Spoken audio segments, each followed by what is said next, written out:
Me being good with my finances does not give you the right to steal all my money. I don't know. Tax man.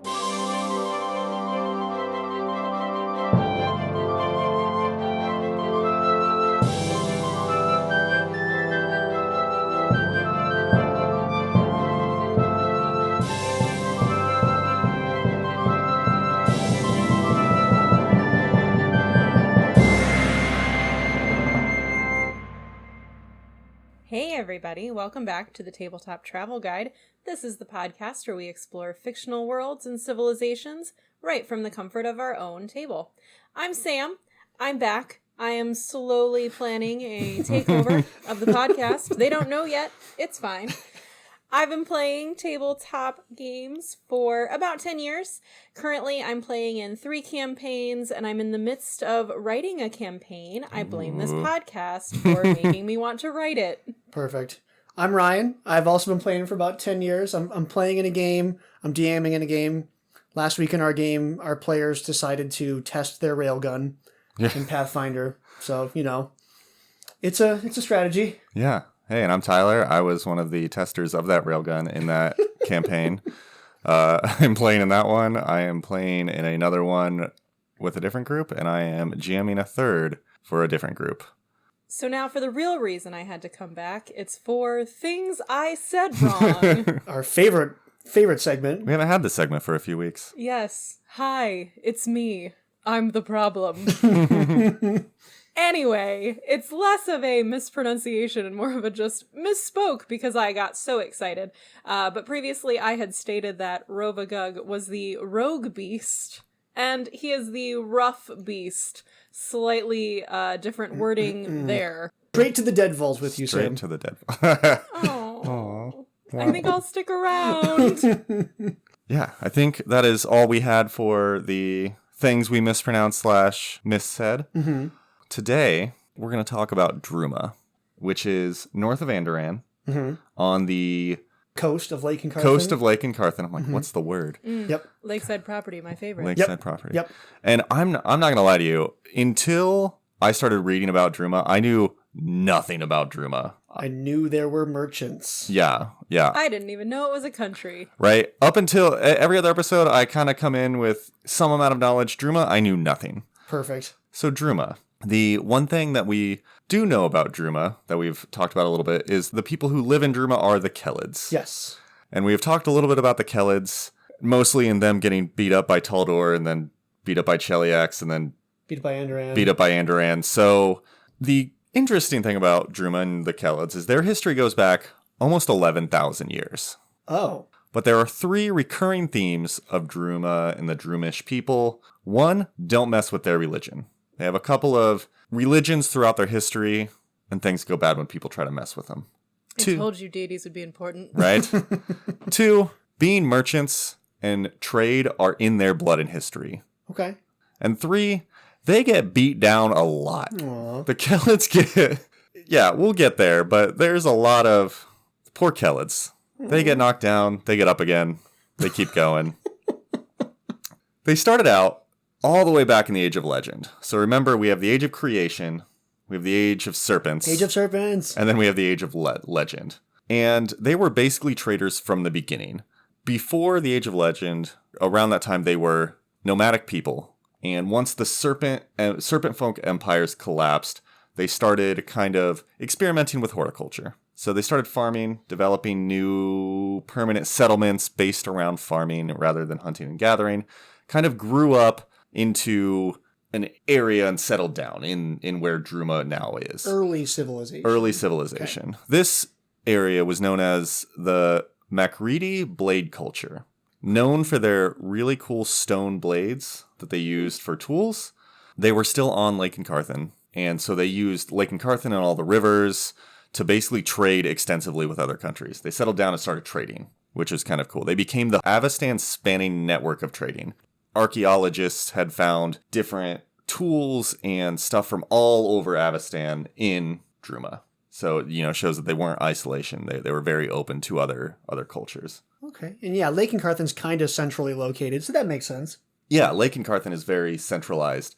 So it kind of made sense to just kind of be the hub of the trade world. It's a pretty big, like, span for a civilization going from something nomadic to something that's building to something that's trading and spreading out so much. Like, it's pretty incredible when you think about the scale of that. Yeah, and like, again, this is all based kind of in the Stone Age. Like, doing this kind of, I don't know what infrastructure they have, but doing that kind of infrastructure in the Stone Age is pretty impressive. It's like strapping logs together. Like, it can't be super sophisticated yet. Right. At this time, you had merchants that are in their blood, and also their first kind of religion came up out of this during this time as well. It was a very traditional religion rooted in kind of a two-way responsibilities of individuals and communities, and then also including nature and the afterlife. So a very much kind of collectivism. Okay. Yeah, so it's kind of a cool just working, being one with nature, being one with each other, building community, doing all that stuff. Also notably, in the Palikar Forest, which is in that area, there's a lot of Fae that the speakers of the Pale were kind of intermediaries with the Fae. So they were kind of one with each other. They would make deals with the Fae to kind of let them sustainably source some wood and stuff for their... Okay. Yeah. What's the scale of the Palikar forest? I know we've talked about like those big foresty areas in other places like Andoran. Is this also like a large chunk of the country, or is this like a smaller area? It's pretty big. It would probably be somewhere in between what was the forest from Andoran? The Arthfell? So somewhere between where Arthfell used to be, taking up the entire half, and what it is now, which is smaller. Yeah, it's a prominent part of the country. I'm just looking at a map, but it's not dominating the nation. Yeah. So let's move forward about 700 years. The Age of Legend ends. The Age of Darkness begins. It's around this time that the first blow to the Kelids happened. Oh, no. Again, the Macridi blade culture thrived for millennia, but never kind of coalesced into a formal state. But while they didn't get, taken out by other people, they couldn't fight a meteor. And this is when Earthfall happened. Yep. So, yeah, we're talking about Earthfall. They, unlike the elves in Keonan, they couldn't teleport out. They didn't go underground. Right, yeah. They basically had to abandon their unsustainable cities and then kind of go back to a nomadic lifestyle. So they're still in the area. They're still, nomads, but they're not having their trade hub like they used to be. It's like a civilizational reset button. Yeah. Those darn meteors just ruining everything. Right? No one expects a meteor to show up. So during the Age of Darkness, one of the other things that comes up, what's going to be a big intertwined history with the Five Kings Mountains. You can almost think of this episode as a part 1 to the Five Kings Mountains, because And that's the 10th blow to the Kelids. Yeah. So here's where we hit the second blow to the Kelids. Orcs. I don't know if we've talked about the quest for the sky. We might have mentioned it briefly, but basically the dwarves used to live underground. At one point, they're like, we're tired of living underground. We're going to go find the sky. We're going to go up. And they kept digging upwards until they found the surface, which they were like, we're at the sky. And everyone's like, no, you're not. You're at the surface. The sky's up there. And they're like, we're at the sky. It's all in perspective. It's all in perspectives. Yeah. But one of the main things that the quest for the sky caused was, while they were moving northward, skyward, yeah, while they're moving skyward, they just displaced a ton of orcs. They pushed the orcs out of their current homes on a different level of underground up to the surface. And so the Kelids, who are basically dealing with the aftermath of a meteor, now have to deal with a bunch of orcs that just show up in their land and are now just destroying all of them. Is there like a prophet who's like, well, the worst is behind us. It can't get any worse. Yeah, Never say that. It can't get any worse. It's basically when, Christopher Columbus showed up and the Native Americans were already kind of ravaged by disease, just happened to be right before. Sure. And then they're like, what could get worse? And then Christopher freaking Columbus shows up and just makes everything worse. Christopher Columbus is an orc in this scenario. So because they're weakened, they couldn't totally fight back. So they're trying their best. Once the dwarves show up on the surface, they form a kind of coalition and fight back the orcs. So, hey, humans... The dwarves are helping. Yeah, the dwarves are helping in this case. Oh, so okay. the dwarves and the Kelids Yes, form a coalition. sorry. The dwarves and the Kelids. Orcs, Dwarves show up, partner with the humans, and together they push the orcs back. Do the dwarves at least acknowledge, like, hey, we might have caused some of this mess. We're here to help. Yes, so the dwarves help, but rather than seeing like a bunch of survivors, because they don't know that Earthfall's they don't know the context. Sure. They just see humans and are like, "Oh, honey, you guys are pathetic. We'll help you." Oh. Basically, they cause this entire thing, and they're like, "Oh, you need our help." At this point, the aid of benevolence kind of turns into condescension, and the dwarves colonize Druma, Galt, Multhun, and Nirmathos. Kind of all neighboring countries where we're at. So that's kind of where we get to a few millennia of dwarven rule Okay. in Druma. Oh, so the dwarves like have a little empire going. Yeah, so they come in, they build these sky citadels because even though they're on the surface, they think they're on the sky. They're Marketing. reaching towards They're the reaching sky. towards the sky. Marketing. Yeah, so they build these sky citadels, one of which is in the Five Kings Mountains. There's also a few in other parts of the world as they expand out. But the kingdom that is basically over Druma is called Targath. Targath. I think Tar is I'm not sure about dwarven culture, but I think it's kind of the kingdom of Targath. Okay. I can't wait to find out we pronounced it wrong. Can't wait for that, and probably translated it wrong. I don't know. Druma actually kind of thrives under there. They are mineral rich. They get back to their agriculture. They get back to settling down, and they're kind of abundant and self-reliant. This doesn't sound like a bad gig so far. It's actually not too bad of a gig for a while, but in return for grain taxes and kind of political control, dwarves protected Druma, quote unquote. But the dwarves eventually kind of started having this whole Byzantium law system. They just kept adding more laws and weird things that were already kind of weird, but then eventually kind of clashed with Kelid beliefs. So this kind of boiled over in what will be the first of 6 Drumish rebellions. 6? 6. So, yeah. So the first Drumish rebellion. A dwarven landowner basically killed a Kelid herder's goat. Oh. This is how rebellion starts. I love these stories. Again, remember the Speakers of the Pale, this religion. The dwarven landowner was like, I'm not paying that blood price. I'm not paying you for your goat. And the Speakers of the Pale were like, well, in this case, violence is always an answer. And so their religion was like, hey, you're good. Go fight this guy. DJ Kelly is the house. They responded with violence and then dwarves looked at that and were like, this is vigilantism. So we got to cut down on these Speakers of the Pale because this is clearly a bunch of vigilantes and not a traditional They basically call it a terrorist organization. Yeah. Okay. So the dwarves crack down on religion. And like I said at the beginning, do not mess with the Kelid's religion. So they were not happy about this. And they came to defense of their faith. So over 3 years, they basically went on a guerrilla warfare campaign against the dwarves. Love it. Unfortunately, dwarves are pretty strong. They have a much bigger kingdom. Eventually, the Speakers had to flee to Isker and across Lake Carthen to not be killed. And even though the dwarves won, the Speakers were cast as martyrs and kind of became a rallying cry of independence for millennia. There it is. Yep. Yeah. Don't mess with our goats. Don't mess with them. Oh, I want to make that flag. Let's make that flag. Don't mess with them. Don't tread on my goat. Yeah. Similarly, we won't go into detail, but the Fae also ended up going to war with the dwarves because the dwarves kept clear-cutting their forests for charcoal. Oh. The Fae just can't catch a break They can't as well. catch a break. They also get knocked down. So it turned into a 17-year war called the Charcoal Wars. Yeah.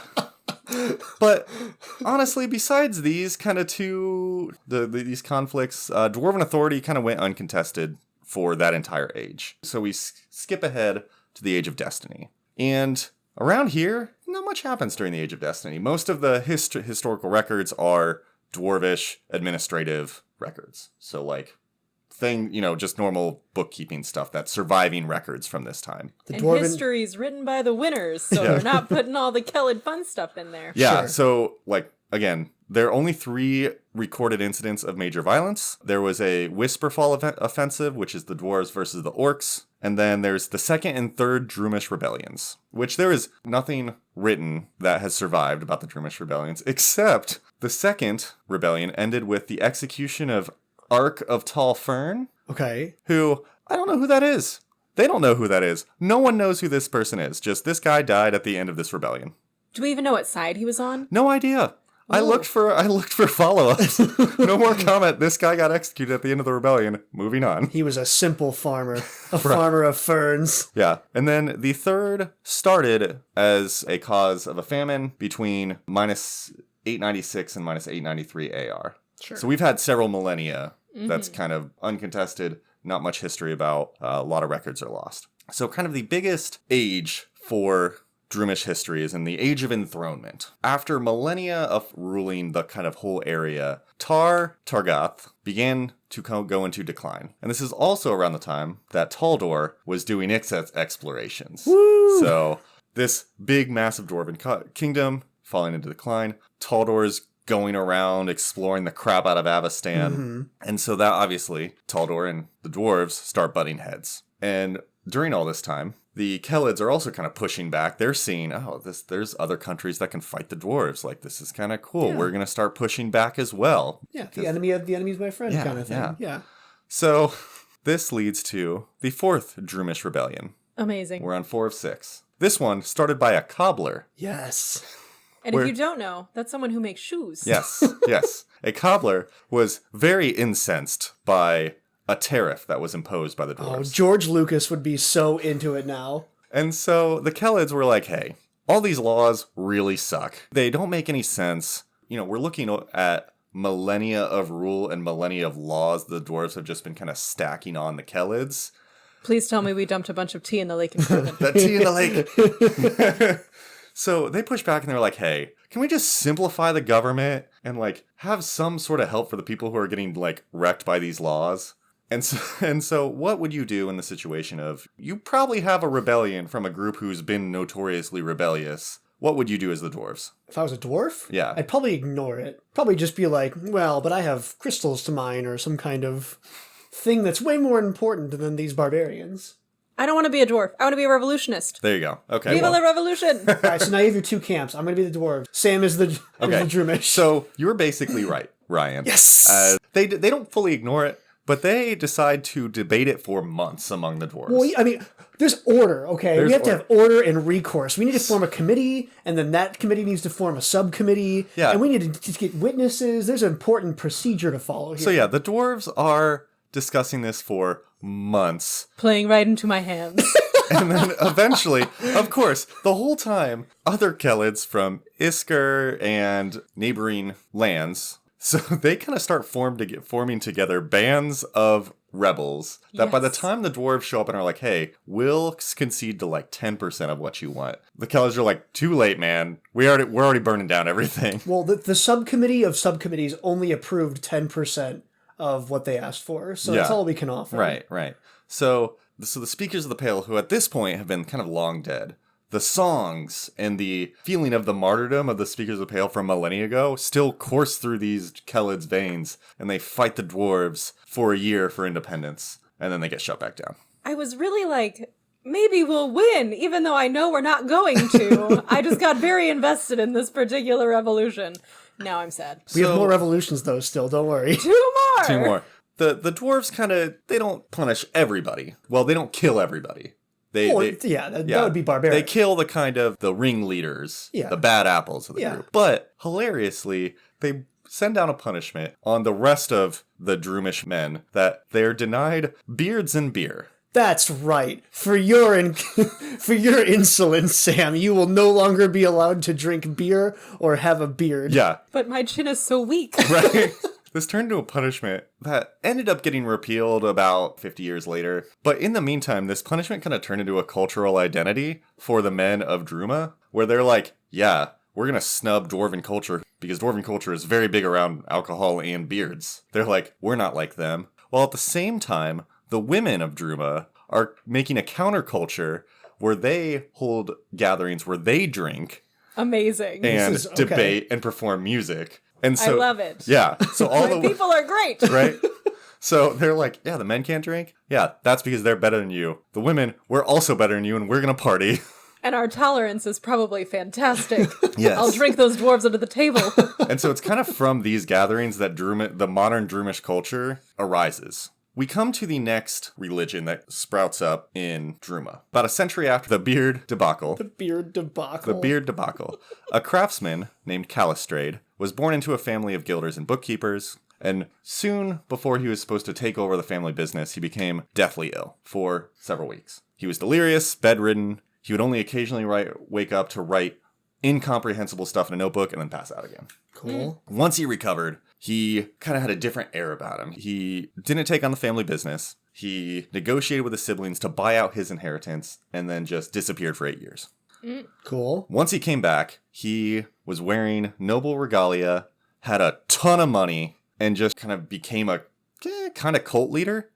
He Cool. didn't want to talk about how he made all his money. They everything, never do. Right? But instead he talked about his strict diet and careful personal rituals that got him to where he was. One of which was his ritual of sexual prohibition. A lot of suitors tried to come after him, and he was like, nope, not doing anything. Vow of celibacy. He even wore long gloves so he wouldn't have to touch anybody skin to skin. Oh, I hate him already. Yeah. I don't. And he refused even handshakes. And hilariously, up until even now, the prophets of Calistrade, which we'll talk about in a second, still wear gloves. And like, it's impure to touch non-believers. Huh.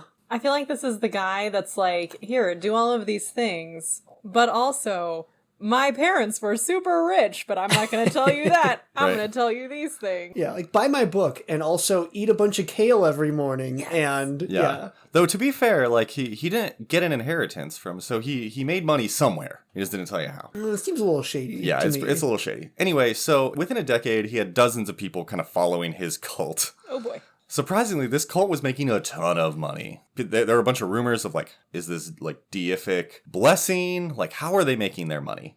And the cult grew up until 251 AR, so past Eredin, right, raising the Starstone, where Calistrade disappeared and was presumed dead.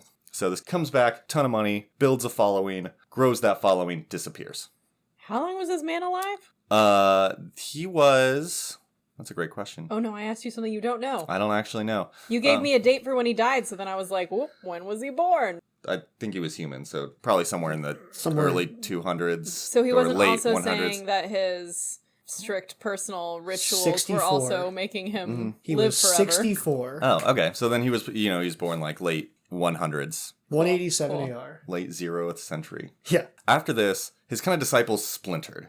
They gathered all of his documents and wrote, every group had a kind of canonical book of the prophecies of Calistrade. And for 150 years after that, there was a lot of arguing between the factions of who was right, what was correct, until some adventurers found Calistrade's final resting place and his basically body, where the faction said, oh, we can deal with this now. So they paid off the adventurers to keep it a secret. They used effectively magic to like bring Calistrade back to life a little bit to answer all the questions they were fighting about. That would solve a lot of real world problems. You're like, we found him. Okay, what's the deal? And he's like, here you go. And so after that, they all kind of reconciled. We're like, okay, we now have the answers. Just a quick bit of necromancy. Yay! Yep. And then they became a united religious institution called the Callistrocrats. The Callistrocrats. So Say that 5 times fast. The Callistrocrats. The Callistra cats. There was only one offshoot called the Golden Solidarity that stayed separate. They kind of lived on the Isle, what's now the Isle of Terror, and they were very much, they were super wealthy. They gave a bunch of money to their communities. When Tarbafon, at the time just a necromancer, heard about a lot of rich people on this isle, and he's like, I'm going to go steal that gold. Oh. Oh. Showed up, brought an undead army onto the island, wiped them out, took all their gold, and turned them all undead. Awkward. Ouch. Yeah, so Okay. if you go to the Isle of Terror now, you'll still occasionally find undead just covered in gold. Still a flex, even when dead. I know, it's pretty cool. So the Golden Solidarity went out in 861 AR. Let's fast forward a little bit. We're still under Dwarven rule, but Oh my god, still? we're still After all of this. After all this is happening, they're kind of flourishing again. They're traders. The Callistrocrats are making a ton of money. I know. Sorry, I can't take that name seriously. It's fine. It's fine.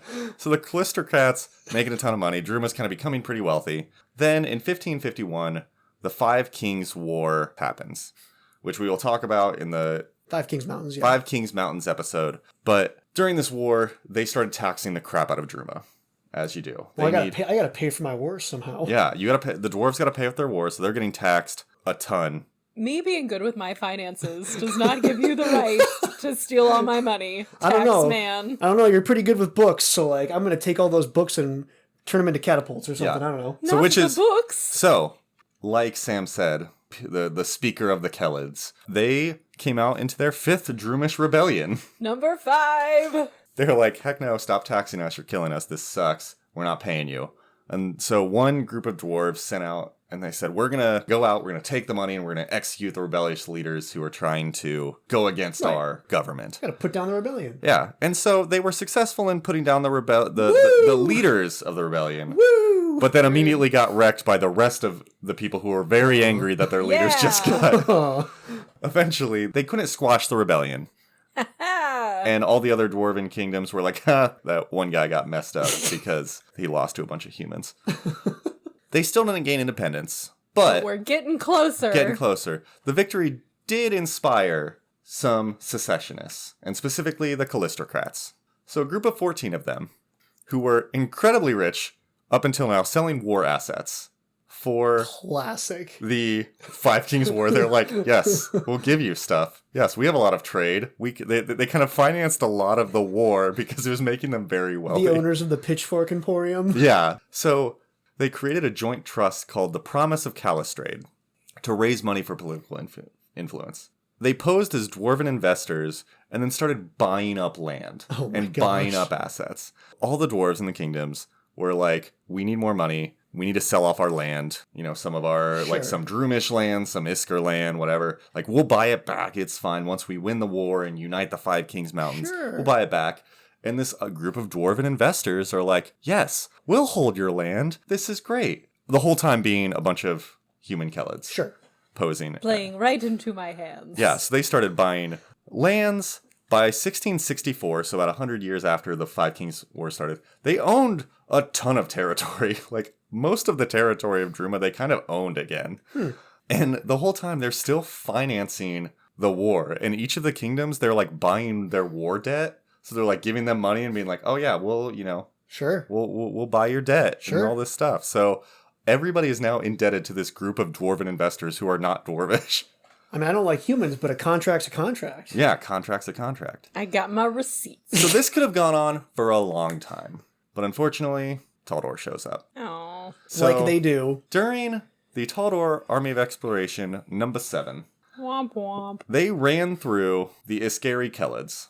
Mm-hmm. And we talked about this. They're like, hey, instead of doing anything beneficial, we're just going to go just wreck the Kelids because why not? Yeah.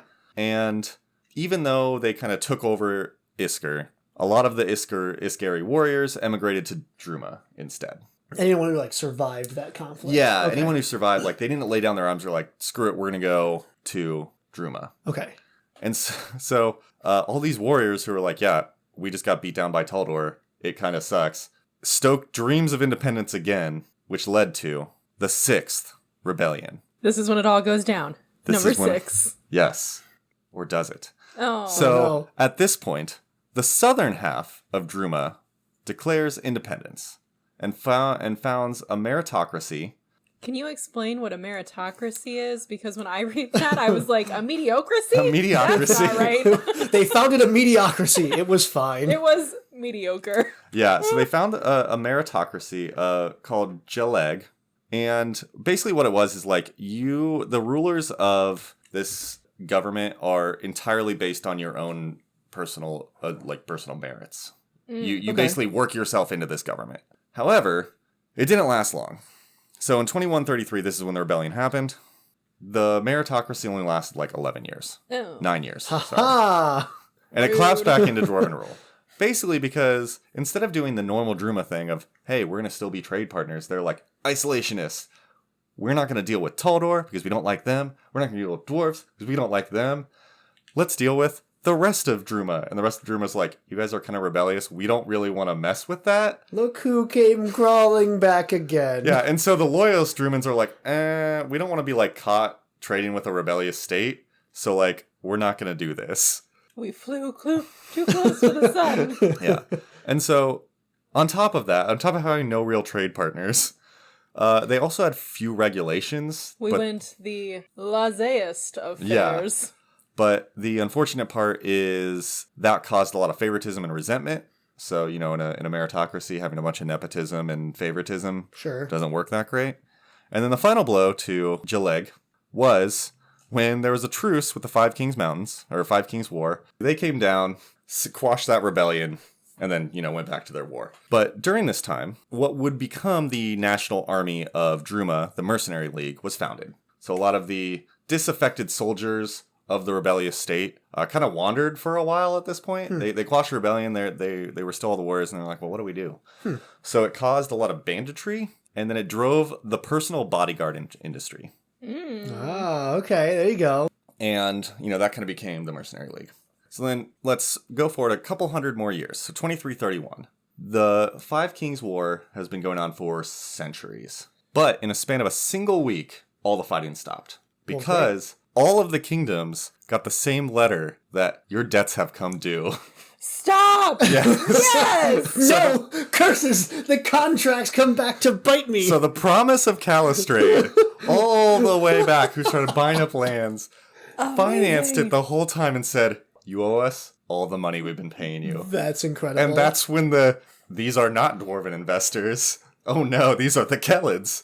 And the dwarves were pissed. They started threatening and said, we're going to fight back. But the promise of Calistrade had figured this out. With all of their money, they funded the Mercenary League to become a whole actual militia. And they were ready to basically be a military deterrent.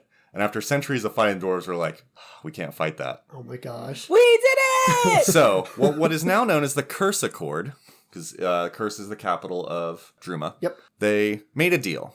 End your stupid war, recognize Druma as an independent state, and we will forgive most of the debt while refinancing the rest.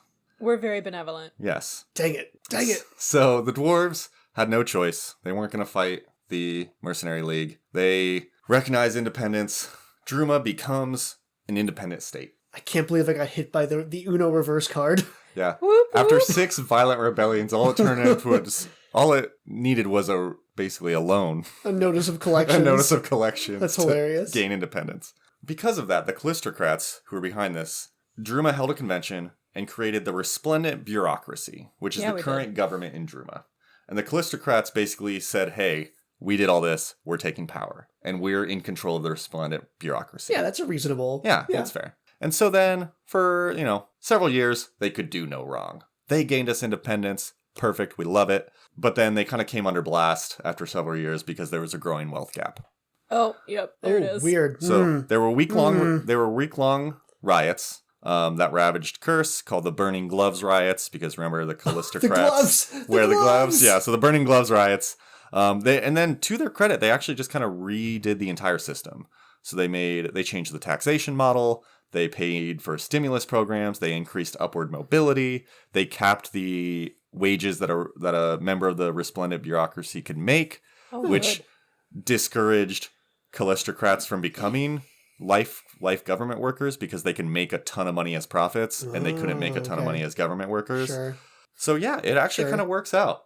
At one point, a humanocentrist faction takes over for about a decade, kind of ruined a bunch of relationships. The already bad relationship with the dwarves, they ruined worse because they became super isolationist. And when the dwarves got attacked by the orcs, which caused basically the downfall of the Five Kings Mountains, Druma was like, you're on your own, buddies. They didn't come to the elves' help when Tree Razors showed up and started tearing through Keonan. Cool. Which is, a Tarask level threat. So their reputation, even though that group lost power over a decade, their reputation suffered for centuries. They burned every bridge. Yeah, they burned all the bridges possible. So that happens for a while. Druma goes back to normal. All this changes, again, in the Rending, which we talked about a little bit in the Andran episode. We're going to talk more in the Dwarf episode. But basically, the volcano Droskar's Crag in the Five Kings Mountains area, there were tremors under it. The dwarves were like, we got this. We're handling the volcano outlet. And Druma was like, we should probably prep for this. So Druma preps, the volcano explodes, the Five Kings Mountains is very much destroyed or wrecked for a while. And at this point, Druma comes in and is like, we want to help. We're offering aid to the dwarven refugees. And at this point, the dwarves are like, actually, that's pretty nice and helpful. So that kind of mends a lot of the bridges, burnt bridges of the past. So we're on the upswing. Yeah, we're on the upswing. Okay. And there was Druma another... remembers all the beatdowns. Yeah. Yeah. And prepped for the natural disasters. Yeah, exactly. They knew how to prep. So we kind of go to the end of the Age of Enthronement. Druma kind of flourishes. A bunch of skilled immigrants come in from, at this time we still have Galt kind of burning down.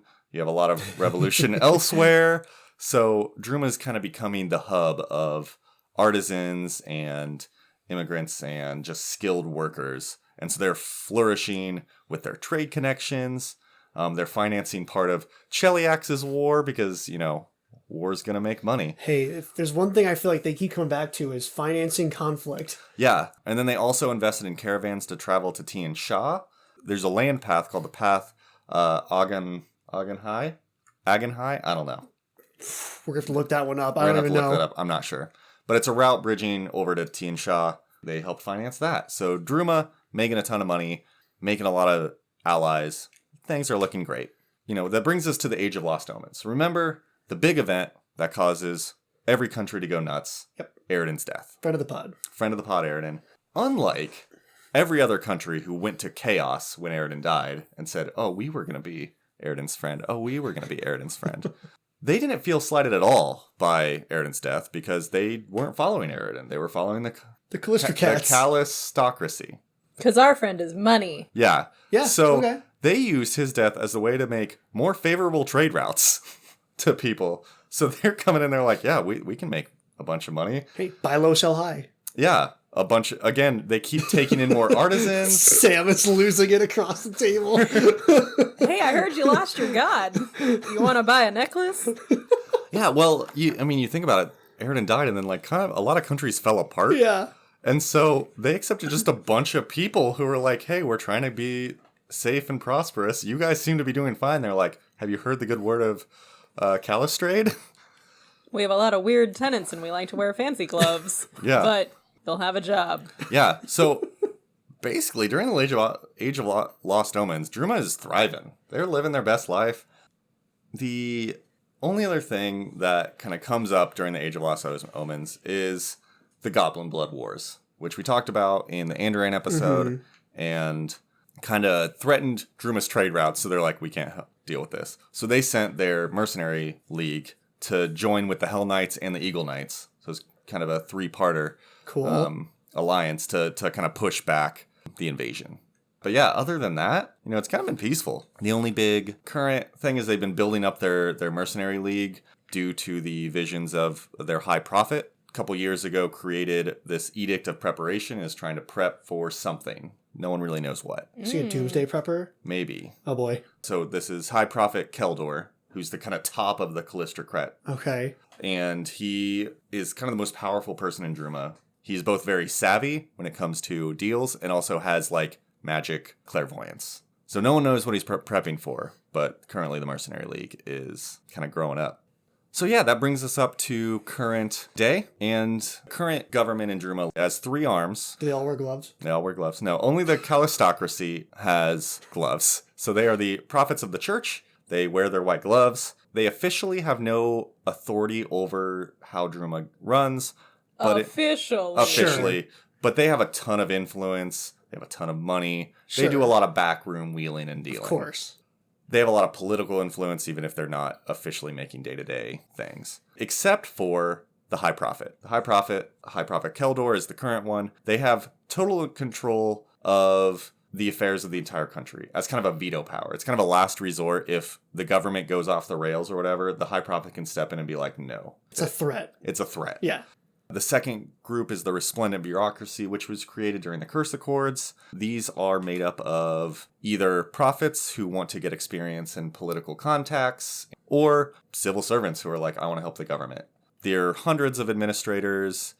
Each city has certain numbers of administrators based on their size. Yeah. And, it kind of runs normal hierarchy of clerks, run around. They report to administrators, who reports to effectively the chief administrator or a mayor of a town. There's a high administrator above all administrators. Like a governor, kind of? Kind of like a governor. Okay. And then they all of those report to an oversight council, and they meet about different...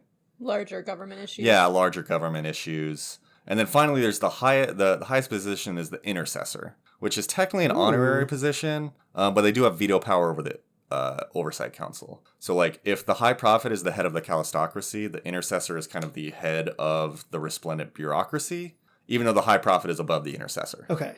Then finally, you have the Mercenary League, also known as the Black Jackets. Ooh, fashionable. Yeah, so they got created out of, the Southern Rebellion of Jaleg, and because of the promise of Calistrate, was molded into the most well-funded and, like, one of the most elite armies of Avestan.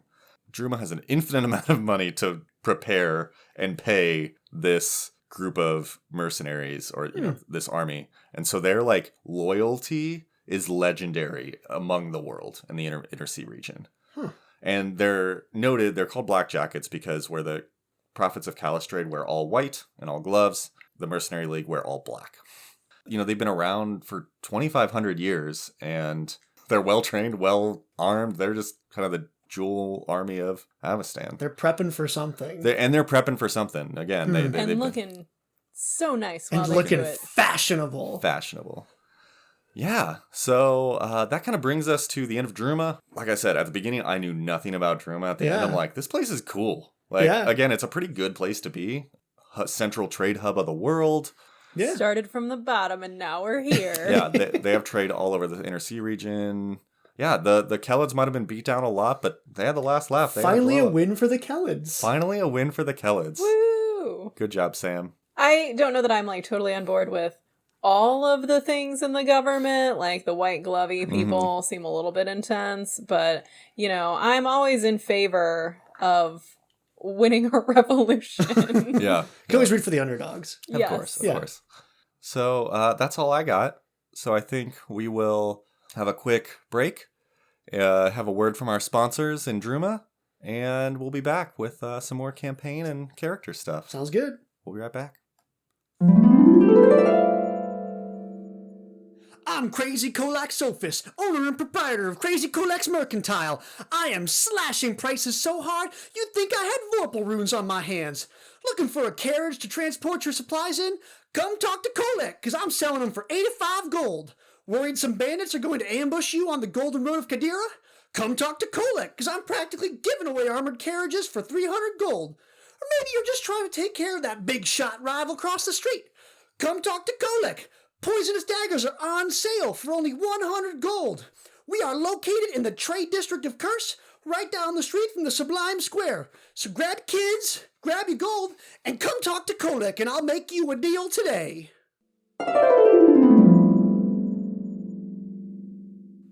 And welcome back. Thank you to Crazy Kolak for sponsoring that lovely mid-episode ad.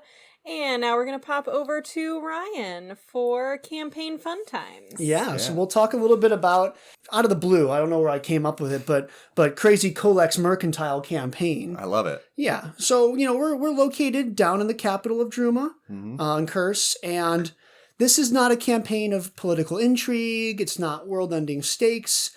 We are talking about basically a pawn shop owner.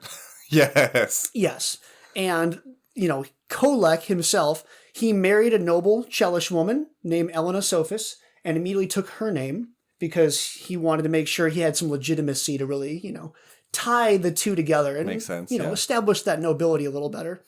And he is running a fairly successful pawn shop, mercantile enforcement ring, some loan services, kind of just giving the opportunity to buy and sell anything. And the idea I had here was the players have kind of been deeded Crazy Kolaks. Once Kolak acquires enough money to buy a place in the bureaucracy or the calistocracy. Okay. So he wants to transition out of private industry into government work or into religious work. That part still doesn't make a ton of sense to me. Yeah. Don't think about it. They so make money. So that's the hook for the players is once he's gone, the players get the deed to the whole business. So is the campaign you're working for Kolek? Or like the Yes. campaign is you are starting with the deed? You are, no, like you're working for Kolek, okay. but you can almost even do like a two-parter where like the first half is you're at the finish line. You got to get a few more jobs in to Okay. kind of get Kolek over the finish line. And then the second half could be your early adventures renaming Crazy Koleks. I like it. Amazing. And then all the missions, I mean, we can go anywhere. We can be like protection from thieves and like maintenance on the buildings and like the things that Kolek owns. We could be out there doing trade convoys. I'm very excited to maybe run a repossession, like a repo mission. Yes. Where you have to like travel to somewhere in Cheliax and be like, no. But like that armored carriage, actually, we're going to repossess that. have to be repo, man. Or like like go into the Five Kings Mountains and like actually follow through on one of those repossession notices. Like, sir, you can't. That magical hammer, I need that magical hammer back. Gosh. I love the idea of campaigns that are just kind of, like the stakes are not high. Like, It's like slice of life, but for Pathfinder. yeah. And so my last kind of requirement for the campaign is any player or any character coming in, they need to name and spec out a rival mercantile or like market group so that like when the players come to the table, there's like pre-made like six to eight rival organizations Oh my gosh. that could also like be conflict points and like areas of interest. Would any of the players be able to like be plants, or would you have I mean, whatever. Yeah, sure. okay. Of course. So then Sam's going to somehow have to sneak her character into this. Oh, it works really well. Oh, yes, let's go. Okay. Okay, so I did roll randomly Yeah. Cool. for class and ancestry and just the general things. And alignment. And alignment, yes. So luckily, I rolled for a neutral evil gunslinger. Oh my gosh. Her name is Veska Quickdraw. That's Yes. quick draw. Love it. She made up the last name herself. She is Kelid, so historically they don't really have last names, but I felt like in the realm of being a hired hand, which is what she is, Nice. she has given herself a last name with a little bit of ego and also some description, so you're more likely to hire her. That's fair. When I love it. you need someone to protect your stuff. Yeah. So that is Kolek what likes she guns. does. Yeah. So she hangs out in Druma. She dual wields pistols. Ooh. And her goal in life is to make money. And she's Perfect. chill with some murder. That's fine. So she shows up.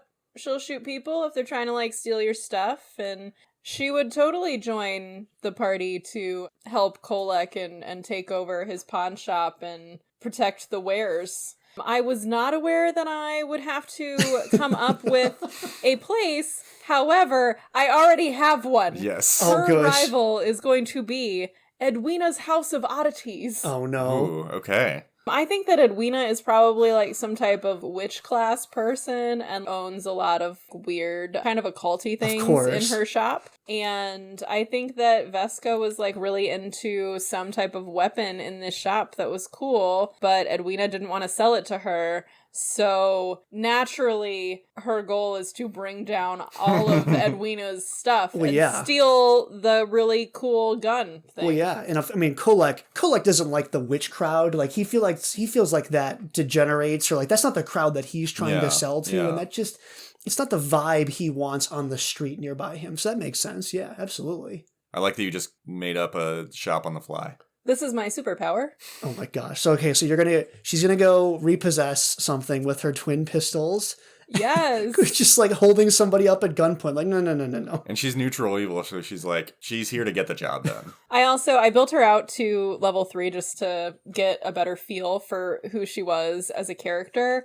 So I did give her haughty obstinacy as one of her feats, which is basically like, my ego's so big and I'm so much better than you, and it gives me buffs. Oh, perfect. Nice. So she's obviously a delight Obviously. to hang out with. I love it. And thinks very highly of herself while she is repossessing things. I love it. She's going to make a great future owner of Colex. Yes, I think that she would be great. If you try to steal from her, she would be like, cool, I have 2 guns.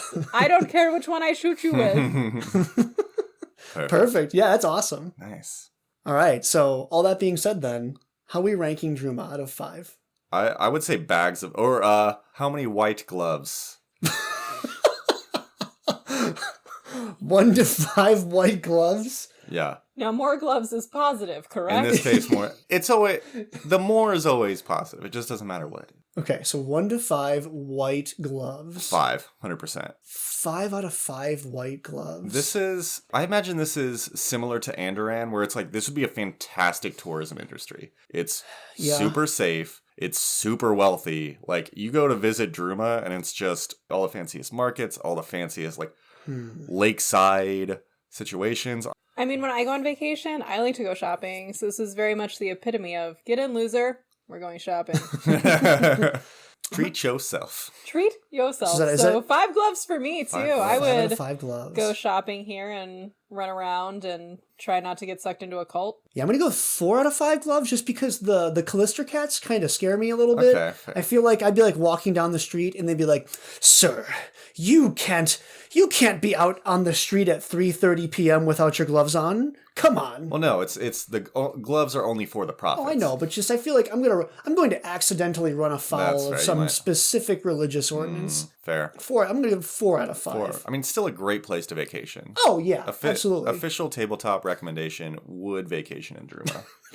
The tabletop travel guide seal of approval. Seal of approval. Love it. Cool. Okay. Well, with that then, we thank all our listeners. We hope you're enjoying it. Again, I think all 3 of us are having a lot of fun here. And welcome to Sam as an official member of our co-hosting podcast. She's Yep. now a certified tabletop travel guide. They gave me my own microphone. Yes. Are we certified? I didn't get my certification. Should I have been certified for this? Oh God, we're gonna have to kick you Oh out. boy. Okay. Sam, it was nice meeting you.